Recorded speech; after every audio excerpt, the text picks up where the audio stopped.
It's Jamaica's most famous plate, ackee and saltfish. But did you know, neither ackee nor saltfish is originally from Jamaica? Let's start with the ackee. It came from West Africa, brought over on slave ships during the 1700s. Africans recognized it right away. It was part of their diet back home. In Jamaica, it grew fast and wild. But ackee is dangerous when unripe. You have to wait until it opens naturally before cooking.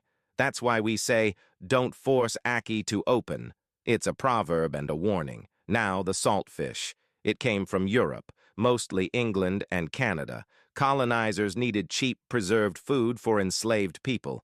So they brought in salted cod by the barrel. The enslaved took what they had, salted fish and African ackee, and turned it into something delicious. They added pepper, onions, thyme, and Scotch bonnet. And just like that, a survival meal became a symbol of culture. Today, ackee and saltfish isn't just food. It's a story of struggle, adaptation, and pride. A dish born from two continents, but made Jamaican through flavor and fire.